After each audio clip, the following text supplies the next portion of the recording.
I found my daughter at dawn, half buried beneath wet leaves in the woods behind Briar Creek. Her skin was cold, lips cracked, eyes fluttering like she wasn't sure if living was still an option. For a terrifying second, I thought I was too late. Then her fingers twitched around my wrist, weak but real. "Mom?" She rasped, "I share new life stories here every day, and I would really appreciate it if you hit subscribe and liked my video. Now, let's jump back into my story. I sure you love it if you keep listening till the end." My knees gave out. I pulled 16-year-old Aaliyah Carter into my arms, my coat soaking up blood and mud. There were marks on her neck, bruises, shaped like fingers and strange symbols carved lightly into her forearm, as if someone wanted them to heal wrong. I carried her to the truck, heart hammering, mind screaming questions I wasn't ready to hear answered. At the hospital, they cleaned her wounds and pumped her full of fluids. The doctor said exposure, dehydration, and shock. When they asked who did this, Aaliyah turned her face away from me. Her eyes filled with fear, not of what happened, but of what might happen next. When we were finally alone, she grabbed my sleeve with sudden strength. "Mom," she whispered, "my blood is dirty, sliced deeper than any knife." "What?" I laughed weakly, thinking it was trauma talking. "Baby, what are you saying?" "They told me," she said, eyes darting to the door. "They said our family blood is wrong, cursed, that we had to be tested." My stomach twisted. Memories I had buried clawed their way back, whispers in my childhood. My mother warning me never to talk about certain relatives. The way people in our old town looked at us like we were carrying something contagious. "Who is they, Aaliyah?" I asked quietly. "Write in the comments and tell me which part of the world you're watching this story from.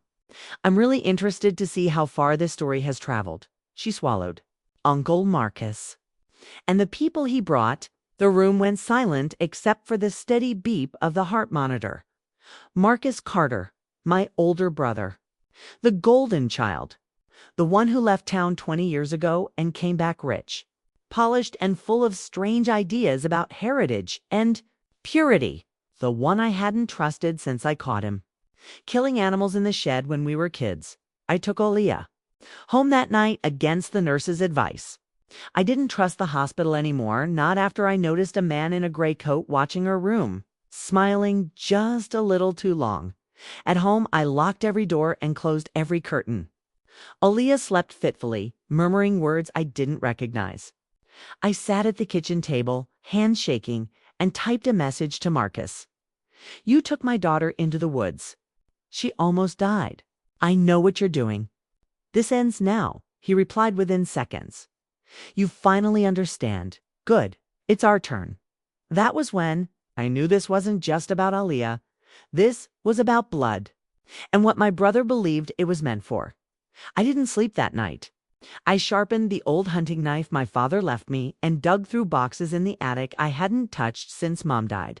Inside one, wrapped in cloth darkened with age, was a leather journal with my grandmother, Evelyn Johnson's name pressed into the cover. I read until my hands went numb. Our family wasn't cursed, but we were hunted. For generations, certain groups believed our blood carried something divine, something that could awaken power in others if spilled the right way. Rituals, sacrifice, lies dressed up as destiny. My grandmother wrote about Marcus, about how, even as a boy, he listened too closely, believed too deeply. At dawn, my phone buzzed. A location pin. The same woods where I found Aaliyah. I kissed my daughter's forehead and whispered, "Mom's got this." The woods were quiet when I arrived, too quiet. Marcus stood near a clearing, dressed in white, surrounded by men and women with carved symbols on their skin. A fire burned low in the center. "You're late, Danielle," Marcus said calmly, "but I knew you'd come." "You hurt my child," I said, gripping the knife in my pocket. "That makes this simple." He smiled. "You always were emotional. Aaliyah was just the beginning. Our blood opens doors. You should be proud." I pulled the journal from my coat and tossed it at his feet. "Grandma told the truth. You're a monster chasing a fairy tale." His smile vanished. They lunged for me, but I was ready.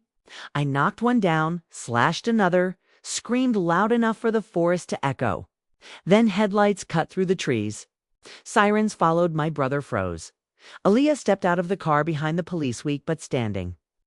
Her eyes met mine, steady now. "You said my blood was dirty," she called out. "But it saved me." Marcus was arrested that morning.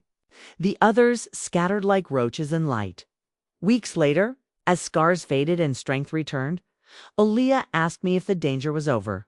I hugged her close, for now. But sometimes, late at night, I still hear the woods whisper, and I know if they come again, it won't be my daughter they test. It'll be us. Thanks for watching till end. Please like and subscribe my channel. I will be very thankful to you. Sometimes life takes turns we never expect. Every person in this story carried their own pain, their own choices, and their own consequences.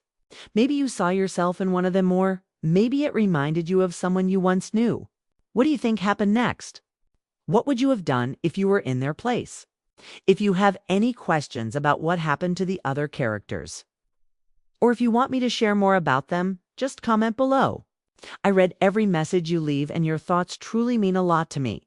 And if this story touched your heart, inspired you, or even made you think differently, please take a second to like this video and subscribe to the channel.